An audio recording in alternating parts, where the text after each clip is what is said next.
পাকিস্তানের সামরিক ঘাঁটিতে তালেবানের হামলা, সীমান্তে উত্তেজনা বৃদ্ধি ইসলামাবাদ। পাকিস্তান আফগানিস্তান সীমান্তে গত কয়েকদিনে উত্তেজনা চরম আকার ধারণ করেছে।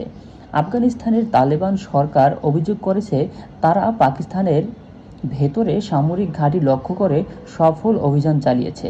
পাকিস্তানের তথ্য ও সম্প্রচার মন্ত্রী আতাউল্লাহ তারার জানিয়েছেন, তালেবানরা অ্যাবোটাবাদ, সোয়াবি এবং নওশেরা শহরে ড্রোন হামলা চালানোর চেষ্টা করেছিল, কিন্তু পাকিস্তানের প্রতিরক্ষা ব্যবস্থা সেগুলো ধ্বংস করে দিয়েছে। অন্যদিকে তালেবানের প্রতিরক্ষা মন্ত্রণালয় দাবি করেছে পাকিস্তানের বিমান হামলার জবাবে তারা এই পাল্টা ব্যবস্থা নিয়েছে। তালেবানের দাবি অনুযায়ী পাকিস্তানের সামরিক স্থাপনা লক্ষ্য করে চালানো এই হামলায় তাদের 52 জন পাক সেনা নিহত হয়েছে, যদিও পাকিস্তান এই দাবির সত্যতা নিশ্চিত করেনি।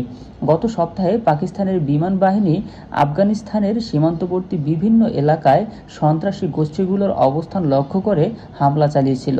তার জের ধরে এই নতুন সংঘাতের সূত্রপাত হয়েছে বলে মনে করেছেন বিশ্লেষকরা।